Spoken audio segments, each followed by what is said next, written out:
どうも、解説もビデオパレスです。DD タープの激安コピー品、カリンコタープですね。これの耐久性と、あと修理について、今回はお送りします。これが前回紹介したカリンコタープですね。内容についてはですね、画面の右上と、動画の概要欄にリンクを貼っておきますんで、そちらを参考にしてください。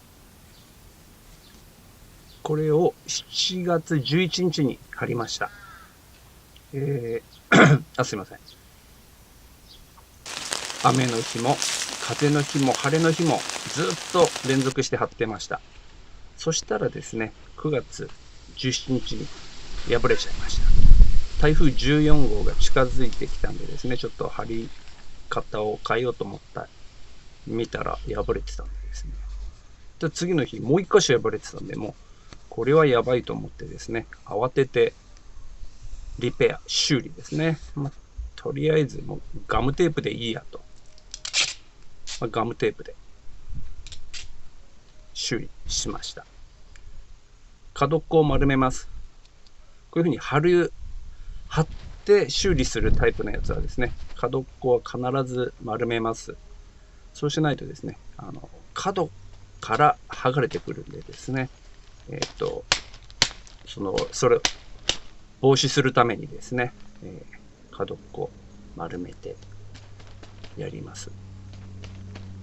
この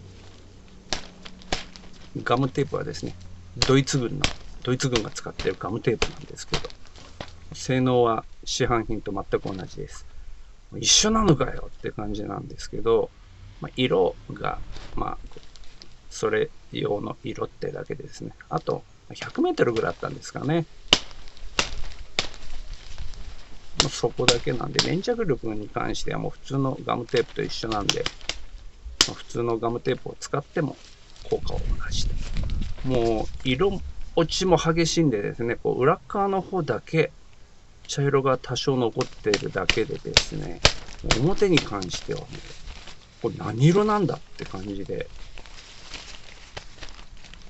劣化してます。ですね、ハサミでちょきちょきやってるんですけど、切れ端がもうつきまくってですね、大変でした。ちょっとシワになってるんですけど、重なってる部分なんで、こういうふうに指で空気抜いて、パンパンすりゃいいやと思ってですね、応急処置っていうかですね、専用のリペアキットとか売ってあるんですけど、持ってもいるんですけど、ガムテが一番だなと。結果的にガムテでやってます。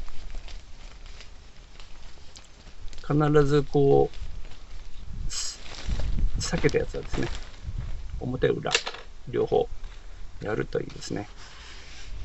こんな感じで巻き数が多いガムテープです。で、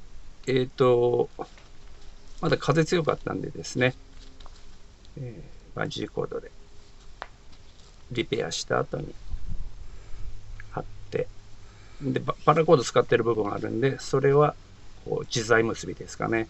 横文字で言ったらなんちゃらノットとか言うんですかね。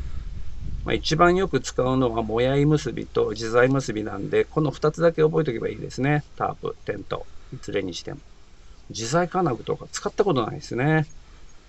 タープにしろ、テントにしろ。やってやったぜってやってますけど、大したことやってません。で、角っこのサイドループ、劣化と、あと、バンジーコードのフック金属製なんでですね、それで擦れて、摩擦でですね、もうちぎれる寸前です。どうしようか悩んだんですけど、今回は放置です。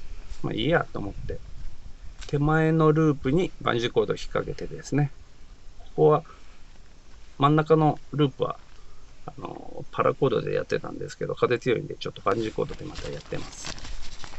で、確認ですね。本当裏側の方が茶色で、紫外線が一番の敵ですね。雨はそうでもないですね。今年の夏は、真夏は炎天下もあったし、長雨もあったんですけど、2ヶ月間連続で張るとですね、さすがに厳しいですね。キャンプではありえない耐久テストだったんでですね、耐久性としては十分です。タフでした、値段の割には。価格が安いんでですね、また買い直します。ってなことでおしまい。